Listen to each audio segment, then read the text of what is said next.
Assalamualaikum, selamat sejahtera dan hai semua. Anda sedang menonton sorotan berita mingguan bersama saya Fatin dari Soya Cincau. Antara isu yang akan dikupaskan dalam video minggu ini, apakah pakej murah yang disediakan untuk bantu remaja dan pelajar berhubung ke internet? Realme Band 2 hanya RM169? Apa naik taraf pada siri iPhone 13, iPad dan iPad mini dan banyak lagi isu lain yang akan dikongsikan. GoPro Hero 10 Black sudah pun dilancarkan. Ia menggunakan sensor pengimejan GP2 serba baru.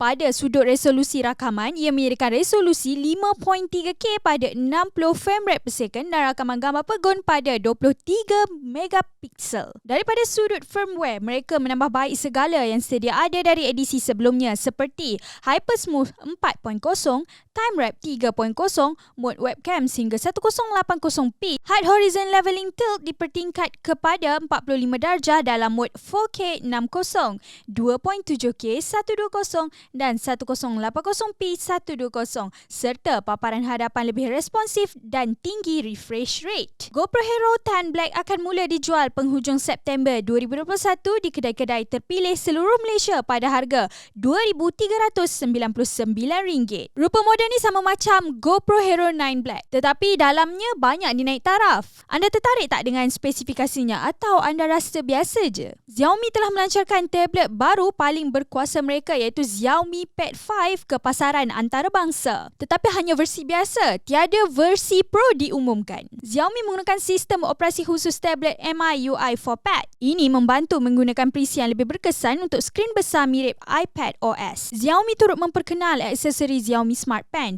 Ia adalah pen stylus dengan 4096 tahap tekanan dan 240Hz kadar sentuhan. Dimaklumkan, pen ini akan dijual berasingan.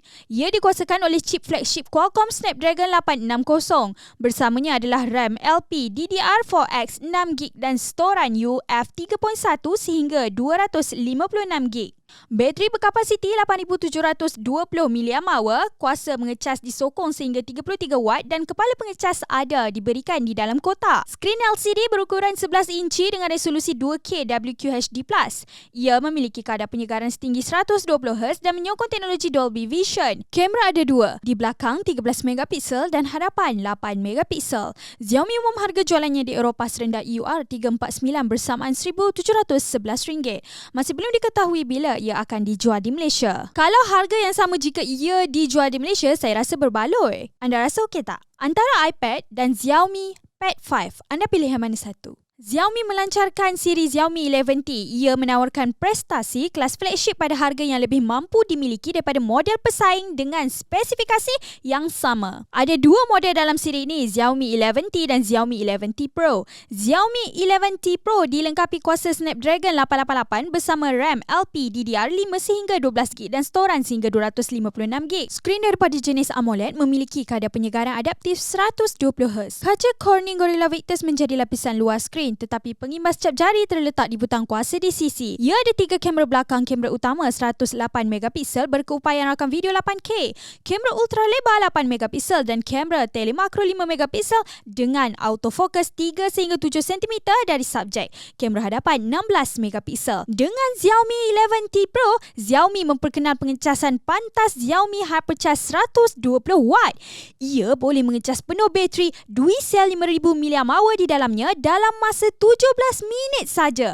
Kepala pengecas 120W disertakan di dalam kotak. Xiaomi 11T memiliki kamera dan skrin yang sama dengan versi Pro. Bezanya, telefon ini guna chip MediaTek Dimensity 1200 Ultra diperbuat dari proses 6 nanometer dengan kelajuan sehingga 3.0 GHz. Disertakan RAM 8GB dan storan sehingga 256GB. Kapasiti bateri sama, tetapi ia menyokong teknologi pengecasan 67W. Kepala pengecas 67W tersedia di dalam kotak. Harga siri Xiaomi 11T di Eropah dijual serendah EUR499 manakala model Pro serendah EUR649. Bagi anda, apa perkara yang paling menarik dalam model ni? Saya suka pengecasan pantas Hypercharge 120W. Boleh charge penuh bateri dalam masa 17 minit je. Kejap, jimat masa. Anda jangka harganya akan lebih mahal ataupun murah berbanding dengan Mi 10T?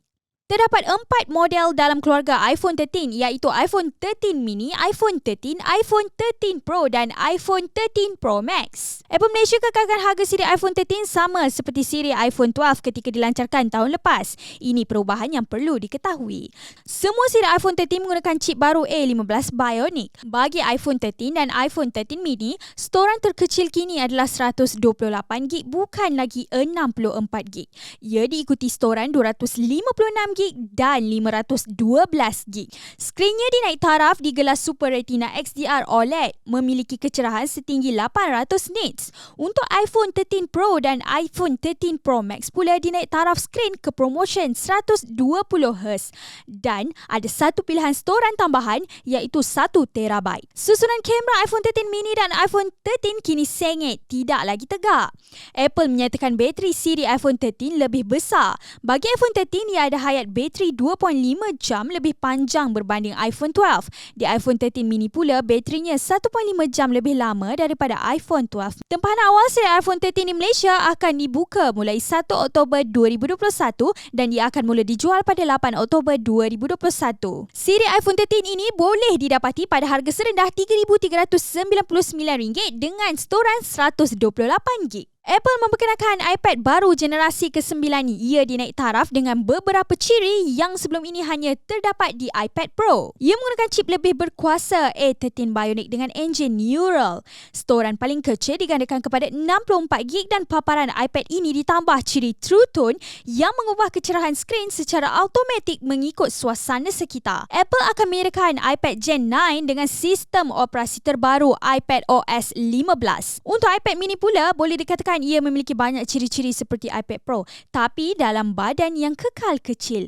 iPad mini baru menggunakan chip A15 Bionic, masih lebih berkuasa dari iPad Gen 9. Ini membolehkan ia menyokong Wi-Fi 6 serta rangkaian 5G untuk model selular. iPad mini ini memiliki saiz paparan Liquid Retina lebih luas berukuran 8.3 inci. Sistem bunyi juga dinaik taraf dengan pembesar suara stereo yang terletak di atas dan bawah skrin. Sokongan Apple Pencil Gen 2 ditambah ke iPad mini dan ia boleh dilekat secara magnetik di sisi yang turut berfungsi sebagai pengecas. Sambungan berwayar telah diubah kepada USB-C sama seperti iPad Pro. Bagi kamera, iPad mini dilengkapi kamera belakang 12 megapiksel baru dengan fokus piksel dan aperture lebih besar. Kamera depan juga 12 megapiksel kini lebih luas dengan sokongan center stage. iPad generasi ke-9 dijual serendah RM1,499 manakala iPad mini serendah RM2,299. Harga iPad mini ini sudah menghampiri harga iPad Air yang bermula dari RM2,599 dengan 64GB dan Wi-Fi. Tetapi perkara yang lebih baik ada di iPad mini ini adalah sokongan 5G.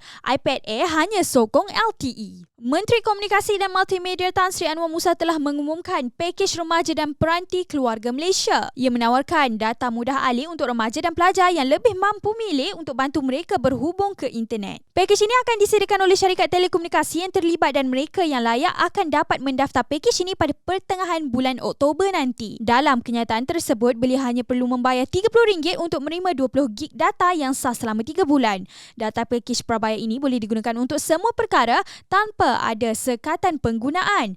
Pengguna masih boleh menikmati data 1GB percuma setiap hari berjumlah 90GB selama 3 bulan. Tetapi data ini khusus untuk penggunaan aplikasi produktiviti sahaja. Pelan 20GB RM30 ini terbuka kepada belia dan pelajar berusia 21 tahun ke bawah serta penuntut berusia 21 tahun ke atas. KKMM turut mengumumkan pakej peranti di bawah pakej peranti keluarga Malaysia. Dengannya, rakyat Malaysia boleh memiliki atau menaik taraf kepada peranti 4G yang dilengkapi LTE secara percuma dengan komitmen bulanan hanya RM40 sebulan. Pakej peranti ini akan diikat bersama kontrak selama 12 bulan atau 24 bulan bergantung kepada peranti dan pelan yang ditawarkan. Pakej ini turut datang bersama data 1GB percuma setiap hari untuk aplikasi produktiviti. Pakej peranti ini akan ditawarkan selama 6 bulan bermula dari 15 Oktober 2021 sehingga 15 April 2022. Maklumat lanjut mengenainya masih belum dijelaskan. Dijangka syarikat telekomunikasi yang berkenaan akan memperkenal pakej dan pelan mereka sebelum pertengahan bulan Oktober nanti. Jika anda lain, apa yang anda harapkan dalam pakej ini? Mungkin harapkan syarikat telekomunikasi sediakan peranti yang lebih berkualiti?